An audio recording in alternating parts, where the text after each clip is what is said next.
agora é só Vitória que ela vai cantar, viu? Só Jesus, né, irmãos? Agora é só Vitória. O pregador estava bravo lá que assim, viu, irmãos? Não, mas é o seguinte, eu tá certo por um lado mesmo, mas está errado por outro, né? Porque tem luta e tem que ter vitória, né? Porque é por isso que é só vitória, né? Porque tem muita luta. Se não tem vitória, mas não existe, né? Então eu concordo com ele, mas nesse não, ele falou, eu vou ficar só vitória, só vitória. Eu falei, não, mas é só vitória mesmo, porque tem luta, né? Eu fiquei pensando comigo, né? a vitória é formiga. Que se não tiver luta, né, Wesley? Então é só vitória porque é muita luta, né?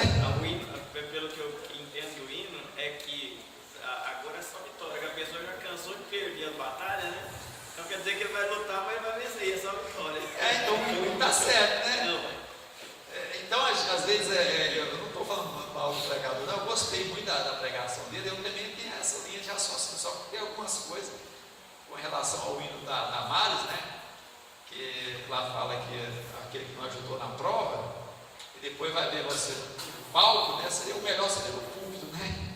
Porque palco está mais uma coisa mundana, mas e vai ver você lá na glória, tipo assim, né? É mais ou menos um hino assim, né? Vai ver você no palco e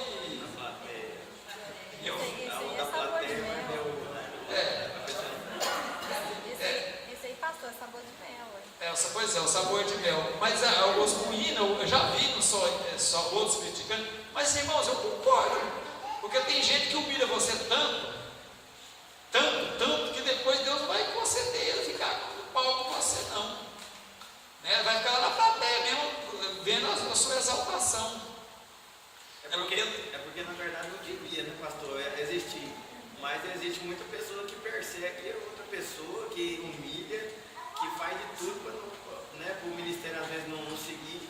E aí o hino quer dizer isso, né? Quer dizer isso. Quando a pessoa te vê lá em cima, ela vai lembrar de tudo que ela Então o que o hino dá a entender é isso, não é porque Deus não quer exaltar a pessoa também que te persegue, se de repente ela arrependeu, né? E conserta a vida. Mas tem gente que persegue a gente toda a vida e vai indo até que Deus te exalta e põe lá para te ouvir, né? Então, a gente tem que ter toda a pregação, né, irmão? Eu gostei da pregação, mas sempre você tem que tem que colocar os pingos nos is, né? Tem? O irmão Rosimar, muito bem, irmão, bem-vindo, viu? Muito tempo que mas eu fui lá para ir na sua casa, mas eu errei lá, o botão lá, né? E depois eu falei, depois eu me acerto, né? Mas irmãos, eu vou só fazer uma meditação aqui, depois a gente vai orar mais uns 20 minutos, né? Aqui diz assim, no capítulo, os irmãos podem ficar sentados, né? Capítulo 20, segundo o livro de Crônicas, e é justamente isso, né? Porque nós vamos ver aqui o Josafá no palco, e os inimigos lá embaixo, né? Deus concede a Josafá vitória sobre os seus inimigos. O texto diz assim, 2 Crônicas 20, o primeiro versículo, diz assim: E sucedeu que depois disso, os filhos de Moabe e os filhos de Amon, e com eles alguns outros dos amonitas, vieram a peleja contra Josafá. Então vieram alguns que eram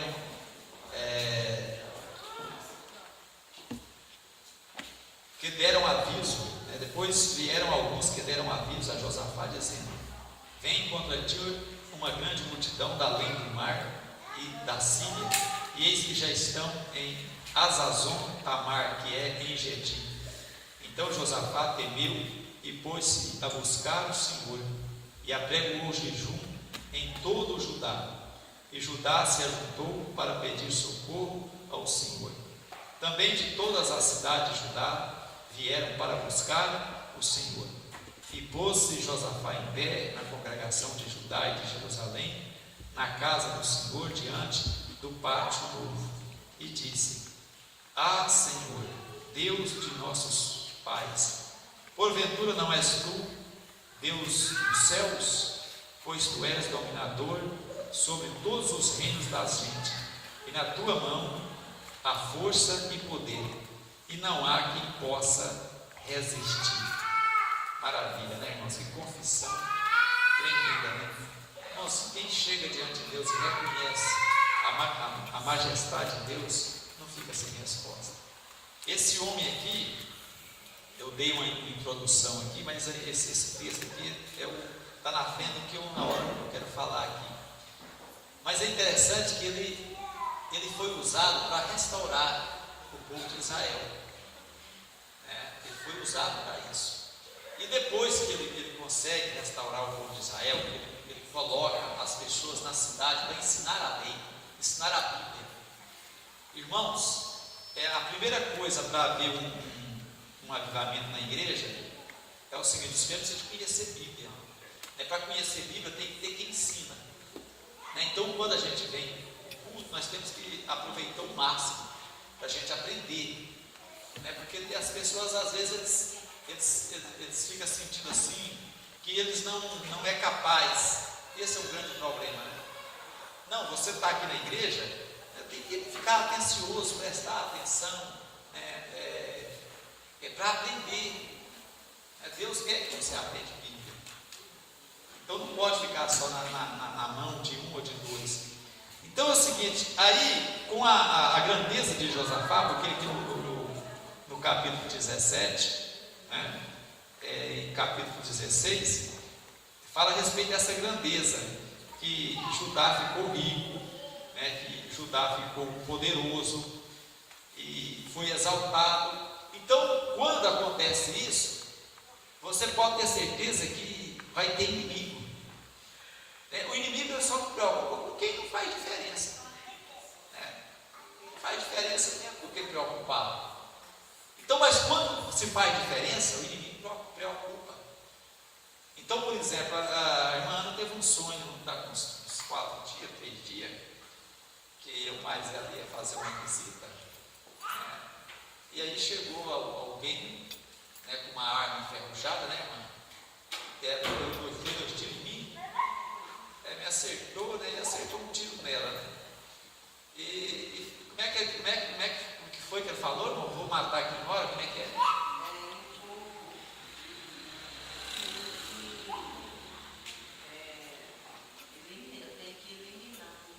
Os que oram, né?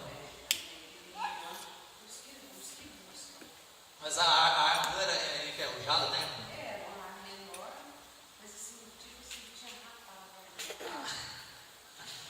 Então, irmãos, debaixo do sangue do Senhor Jesus eu falo, quando Geazi ficou com medo do exército da Síria, mas eu não morri não, viu, irmãos? Eu estava atirado para lá e para cá, né? E a senhora também não, né, irmã? Ainda bem, né? Aí que se Deus deixar nós morrer, quem é que vai orar, né? Pois é, mas essa malzinha sozinha não dá conta, né? Tem que ter o povo, né? Pois é, tem a lucidez, né? Eu também oro. Então, irmãos, aí é o seguinte, o Geazi estava com medo lá, né, do exército da Síria. Aí Deus, Eliseu pediu para Deus abrir os olhos dele, né? E ele viu um grande exército. Então a arma do diabo, ela está enferrujada, né? Está raspada, ela não é legal.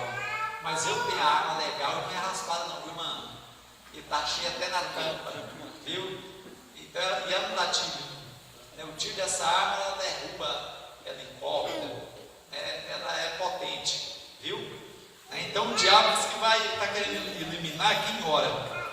Mas ele não vai eliminar não, né, irmãos?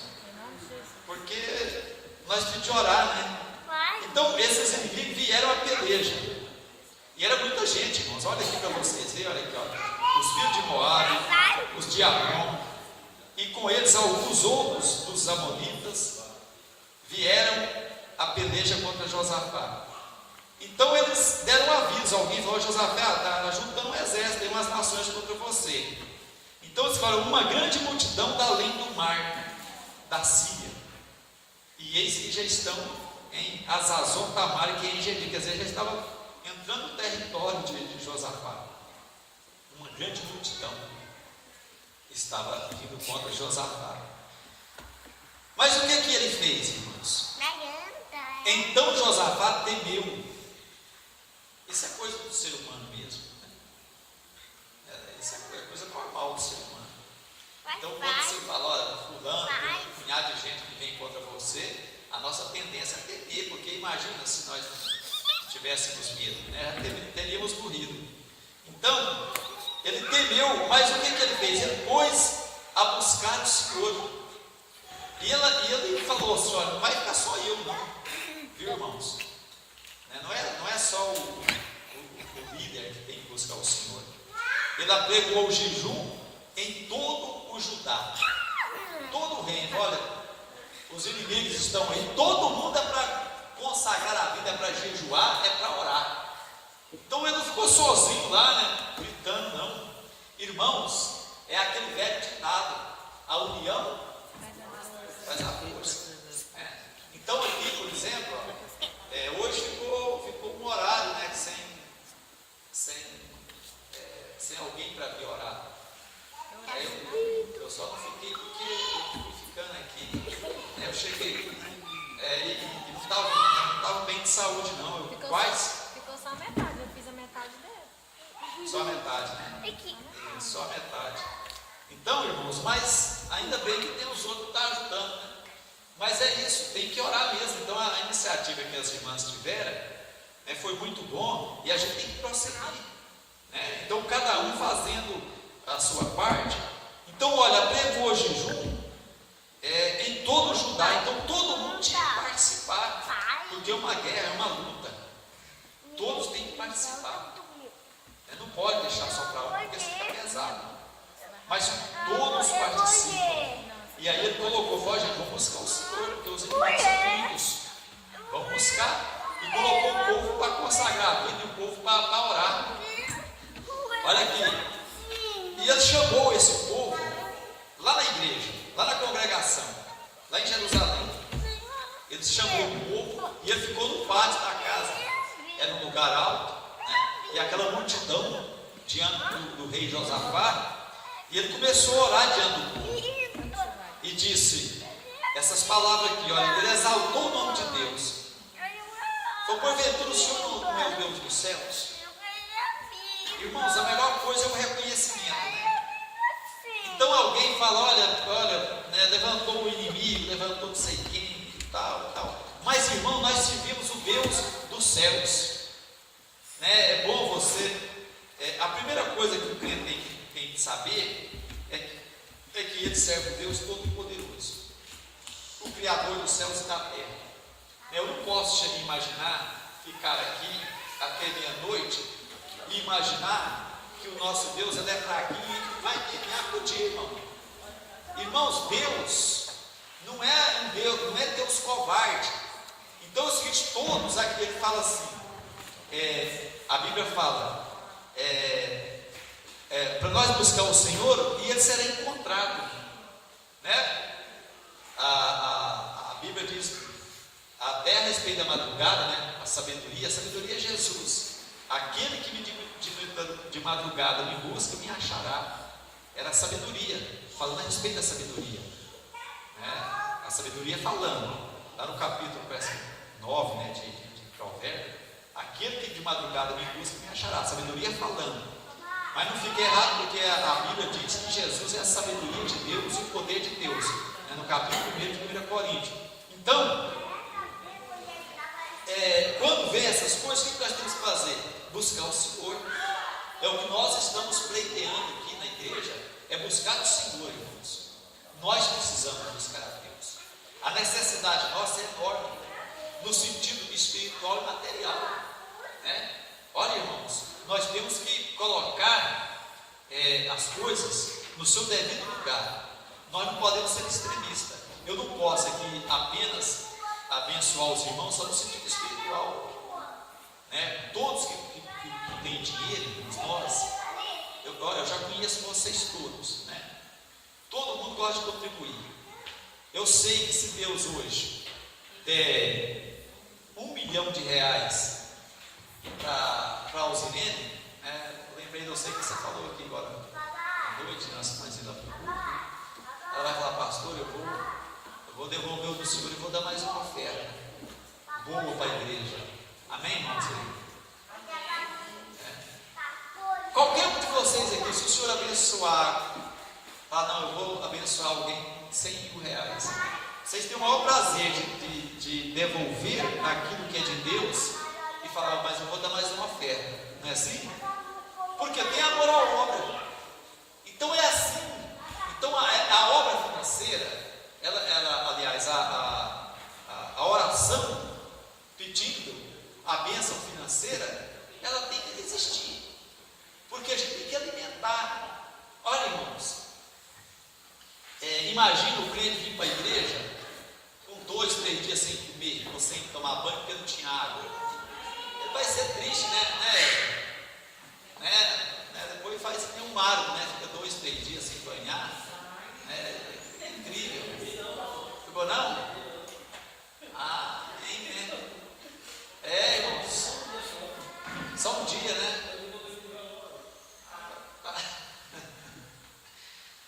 Então, irmãos, olha aqui, é triste, Olha, isso faz parte da nossa vida. Olha, você está aqui hoje, e lá na sua casa, não tem um grãozinho de feijão para você cozinhar, é triste, não é triste? É doído, como diz o meu tio, é terrível. Falar, olha, nossa, eu vou chegar em casa, não tem nada que comer, Se porventura tiver alguém aqui, leva lá as abençoadas tortas ali com refrigerante, viu? Porque é triste, viu, irmãos? Não vocês não. Estou falando para aquele que não tem nada lá na dispensa, viu? Pode falar comigo particularmente. Vai, irmãos, porque é triste. Então, porque Jesus ele tem dó. O povo estava lá reunido lá à tarde, com fome, as crianças lá pedindo a mamãe a comida, e Jesus falou, dá de comer para eles aí. Então ele fez multiplicação, irmãos. Eu vou ver se eu oro ali, multiplica, porque todo mundo vai chegar em casa hoje, muita gente vai comer, porque não jantou ainda. Então, irmãos, olha para vocês verem. Ele convocou a multidão para a oração e exaltou o nome de Deus. Falou, Senhor, o Senhor é Deus dos céus, e essa multidão vem contra nós. O que nós vamos fazer? É confiar no Senhor. E depois ele disse aqui, olha, irmãos, uma coisa que eu acho super interessante, inclusive eu consigo falar essa semana, diz que Isaac ele caminhou no caminho de Abraão. Irmãos, nós precisamos de caminhar no mesmo caminho que esses homens caminharam. A gente lê a história de Elias, a gente lê a história desses profetas, e nós ficamos só com uma história, irmão, mas pode cumprir a nossa vida. Eu quero andar no caminho que meu pai andou. Eu estou falando do meu pai espiritual, até meu pai mesmo físico, porque na verdade quem me ensinou a ler Bíblia foi meu pai mesmo. Eu não era crente, mas ele que me ensinou a ler Bíblia. E se eu fosse administrador que nem meu pai, eu era um homem rico. Talvez eu não seria pastor, mas que eu era rico, eu era. Então, irmãos, mas olha aqui, então é melhor assim, melhor ficar desse jeito mesmo.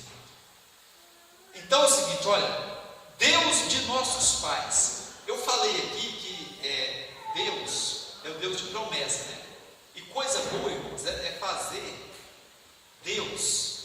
Fazer no sentido assim, entre aspas, é porque Deus gosta que a gente conhece Ele, conhece a palavra dele, fazendo lembrar da promessa. Foi o que Moisés fez no capítulo 32 de Êxodo. Falou, Deus, Senhor, o Senhor fez promessa para Abraão, Isaac e Jacó. Aqui o Josafá usa a mesma expressão, o Senhor é o Deus das promessas. O Senhor prometeu aos nossos pais. Deus prometeu aos nossos pais, irmãos, que iria abençoar os crentes do futuro, e nós somos esses crentes. E agora, como que nós podemos desfrutar dessas bênçãos? É fazer como Daniel, até eu falei aqui também, Daniel estava orando baseado na promessa de Deus, porque Deus fez uma promessa que o povo de Israel de Judá seria levado cativo e ficaria 70 anos lá em Babilônia. Então ele leu e já tinha completado 70 anos e começou a orar buscando que essa promessa cumpria. Então eu até falei aqui que muitas pessoas, Deus fala com as pessoas, irmão, não estou falando dessas profecias, dessas profetadas, essas coisas não. Eu estou falando de profecias que saem do coração de Deus, de verdade, né? Tanto da escrita que o pregador prega e te abençoa, ou mesmo Deus pode usar alguém mais dentro, né? Porque hoje, né, tanta profecia que eu estava falando, está certo mesmo, né? O camarada está todo arrebentado lá de pecado, e Deus, né, Deus não, a pessoa chega lá, olha, né, eu vi a tua oração de madrugada, tem 10 anos que eu não oro de madrugada, irmão. Então aí, as igrejas estão cheias dessas coisas, né? Aí o crente chora, né? Fala até em língua estranha. Tem que ter cuidado com isso. Mas então, Daniel, ele lembrou da promessa. Da promessa. Deus fez uma promessa. Então Deus fez promessa para nós. Nós temos promessa na Bíblia. Agora, irmão, se eu ficar de braço cruzado, ela vai cumprir. Deus fala para mim assim: ô meu servo, eu vou te dar 1 milhão de crentes. Mas se eu ficar aqui só orando, Deus me deu 1 milhão de crentes, né? Não vai acontecer, irmão.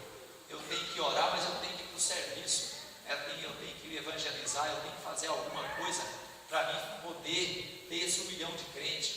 Deus fala: ó meu servo, eu vou te abençoar, eu vou te dar uma mansão, né, uma casa, só a casa tem 300 metros quadrados, tem jardim, tem tudo, tem até piscina com água quente, né? Quem pode dizer amém?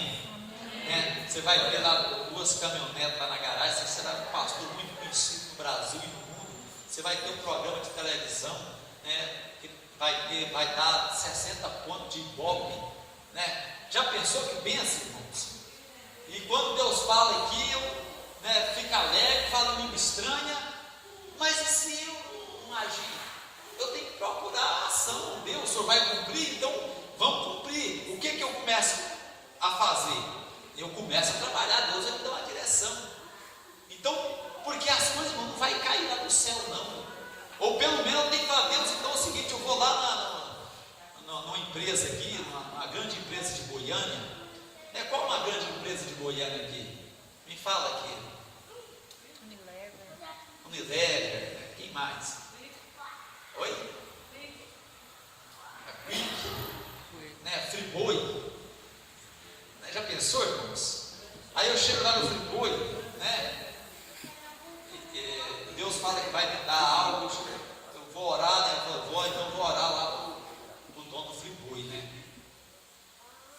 E aí Deus me mostra que tem alguém doente lá, certo? E eu chego lá, olha, Deus mandou orar por você aqui. Irmãos, e Deus abençoa ele. E ele fala: pastor, o senhor tem... Aonde que é a igreja do senhor? Ali no tremendão ali, ó, na rua aí, esquina com a rua do Angico. Ele fala: olha, o senhor já tem um tempo próprio? Não, não tem não. O senhor quer construir um... Quer? Para quantos mil clientes? Para uns 20, 25 mil, tá bom, né? Então, irmãos, mas funciona assim. Se eu não fosse lá orar por ele, né, não acontecia nada. Imagina, eu falo: pastor, é o seguinte, senhor, olha, eu vou, quantos clientes o senhor tem? Eu tenho 100. Então, assim, todo mês, eu vou separar aqui 300 picanhas para os seus clientes, 3 para cada um. Não é benção, né, irmão? É benção, né? É Deus. Deus se viu comendo picanha aqui para valer, né? Já está comendo aí, Deus, picanha? Acabou? Acabou, irmão. Irmão, o Wilson é o seguinte, ele não aproveitou a bênção, né? É o seguinte, tem uma pregação assim, né? Quando a bênção vira maldição. O meu Deus ficou assim e fez a propaganda, ficou chamando todo mundo, né? E etc e tal. E aí veio o tempo das vacas magras, irmãos. E os seus colegas, cadê eles? Subiu? É grave, né?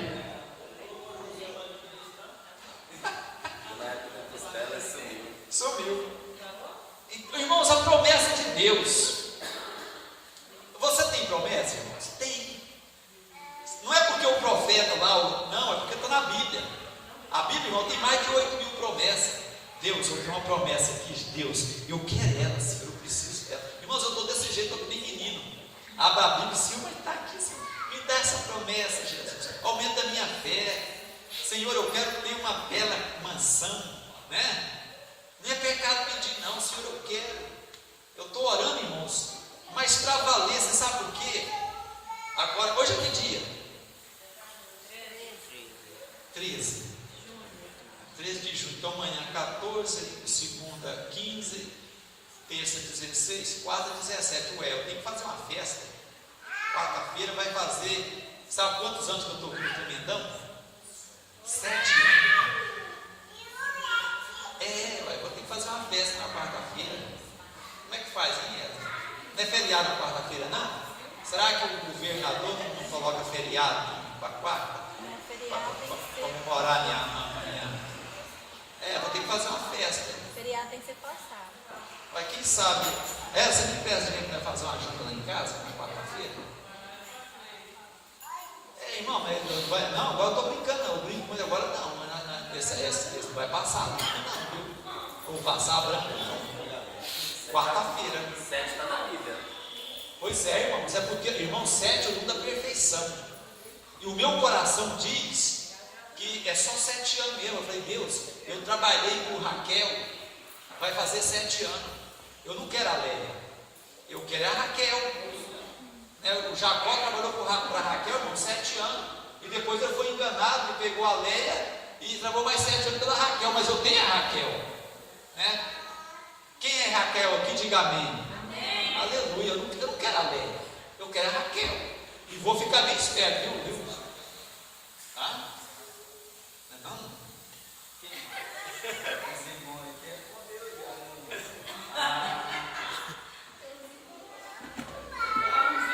Olha, eu não vou trabalhar mais 7 anos pela Léia, não, irmão. Eu já tenho a Raquel. Agora, vou ficar esperto. Eu sei que Deus não engana ninguém, né? Mas é o seguinte, meu amigo. Eu não vou acordar do lado de uma mulher e olhar, não é a minha mulher, não, viu? Porque quando Jacó acordou, que olhou lá, quem é que estava lá no canto da cama? Léia. E ela era vesga, irmão. Ela estava deixando assim. Tá filmando? Não, pastor. Olha como é que Léia olhava. Peraí, pastor. Vai.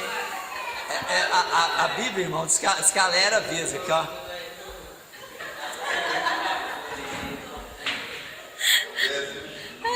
Imagina você casou com a Lucileide. Aí o sogro vai lá, né, porque o camarada não pode beber, irmão. Bebe e depois fica loucão, né? Eu tenho que orar. Aí é o seguinte, Jacó, né, meteu a cara do vinho, né? Aí o genro, mas ele estava pagando, né? O sogro falou assim: Léia, vai lá e deita lá no canto da cama dele. Irmãos, olha para vocês verem quanto o povo é mau. A hora que ele acordou lá, que ele olhou, estava lá, né?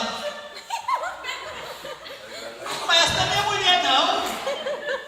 Mas, irmãos, eu já tinha feito o erro, né? Já tinha dormido com ela. Aí chegou lá no dia cedo reclamando: ô meu sogro, mas o senhor não, mas não quer jeito, vou devolver. Não, aqui na nossa terra tem um costume: a mais nova não casa primeiro que a mais velha, não.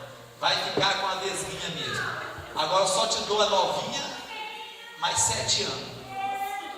Então, irmãos, tem 7 anos que eu estou trabalhando pela Raquel, viu?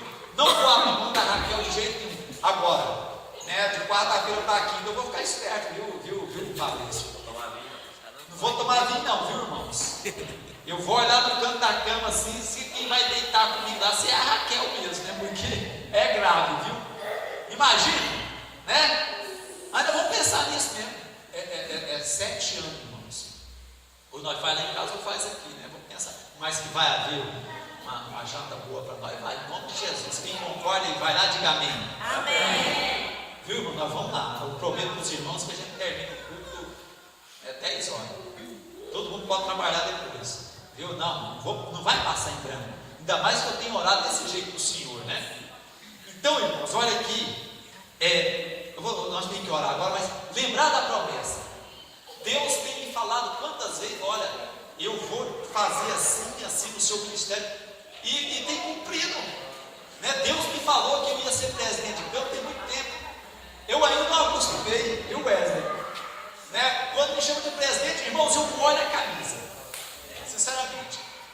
Eu não, mas eu sou, Deus me concedeu, não é incredulidade, irmãos, é porque é uma responsabilidade muito grande, né? Mas que eu fui empossado, né? Deus me deu essa oportunidade, mas para trabalhar com isso é difícil, né? Então, dificilmente eu vou colocar aqui na placa da igreja, né? Presidente Pastor Mauro, não, eu só coloquei Pastor Mauro, né? O dia que nós tiver a placa luminosa, digital, você sabia que eu estou apressando uma placa digital? Eu vou ganhar dinheiro com ela também, vou fazer propaganda aqui do supermercado, da farmácia da Michele, né? E da igreja, Assembleia de Deus, Pastor Mauro, dia de culto, horário, né? A temperatura, quantos graus, né? Vou colocar aqui, todo mundo vai querer. Irmão, o tempo está passando, né? Então, irmãos, olha, irmãos, vamos orar, irmãos, na promessa. Deus fez promessa para você, Deus fez promessa para mim, vamos orar, viu? Deus, cumpra a tua promessa. O Senhor falou lá para o meu pai que ia me abençoar. Então eu estou aqui para abençoar. Aliás, para ser abençoado. Ora, irmãos, busca. Amém? Vamos orar então? Em nome de Jesus. Glórias, glórias, aleluia.